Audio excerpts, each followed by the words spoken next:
May plano ka bang bumili o mag-invest sa shares ng isang kumpanya?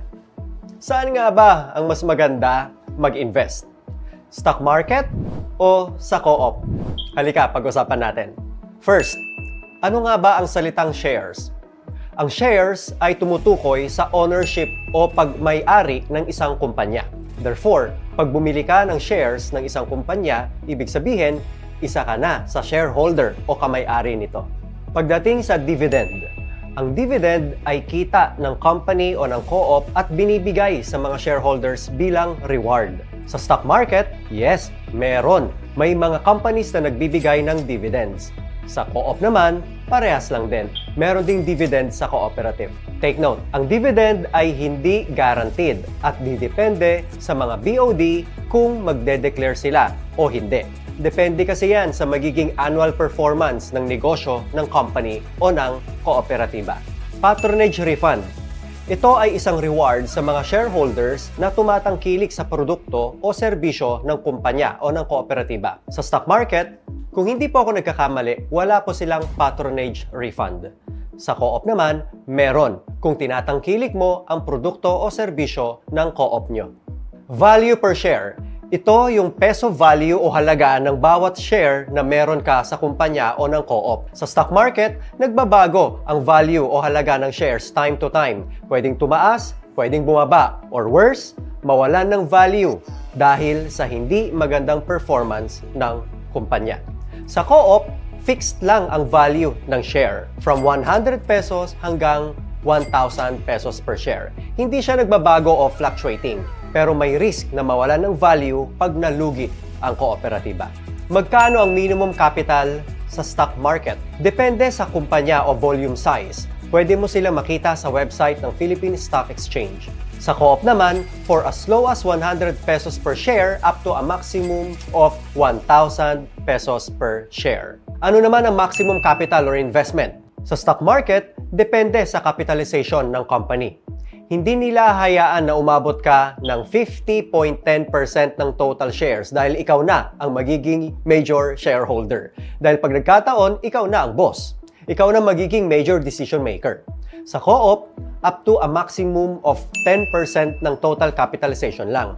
Sa co-op, kailanman hindi ka pwedeng maging boss. Kahit ikaw ang pinakamadaming share capital, pare-parehas lang ang value nyo as member ng co-op. Equality, ika nga nila. Sa voting rights, ito ay karapatan ng shareholder na bumoto ng magiging bagong officer ng kumpanya o ng co-op. Sa stock market, ang dami ng voting rights mo ay depende sa bilang ng shares na hawak mo. Mas madaming shares, mas madaming voting rights. Sa co-op, kahit ikaw pa ang pinakamadaming share capital, ang voting rights mo para bumoto ng bagong officers ay equal lang sa isa. Equal lang din kayo ng mga kasama mong maliliit na kamay-ari. Sa liquidity, ito ay kung gaano kabilis mag-withdraw. Ito ay sa pamamagitan ng pagbebenta ng shares na meron ka sa ibang tao. Sa stock market, depende kung magustuhan ng ibang investor ang presyo ng shares na binebenta mo. Kung nagustuhan nila, mabilis lang, within 5 days lang. Pero kung hindi, maghihintay ka hanggang sa mabili yung shares mo. Sa co-op, hindi ganon ka-liquid dahil in most cases ay pinapaikot ng management ang majority ng kapital ng co-op. Depende pa din kung merong member na bibili ng shares na meron ka sa mabilis na panahon. Regulatory agency. Ito naman ang mga government agencies na nagbabantay sa operations ng kumpanya at ng co-op. Sa stock market, Securities and Exchange Commission. Sa co-op naman ay ang Cooperative Development Authority. Taxation. Sa stock market, may tinatawag na stock transaction tax, withholding tax, at in most cases, meron din silang value-added tax. Sa co-op, kadalasan ng co-op ay exempted sa tax. Ito ang malaking advantage at pribilehiyo ng kooperatiba. Pagdating naman sa mga fees, ito ay kita ng mga kumpanya o co-op para sa mga transaction.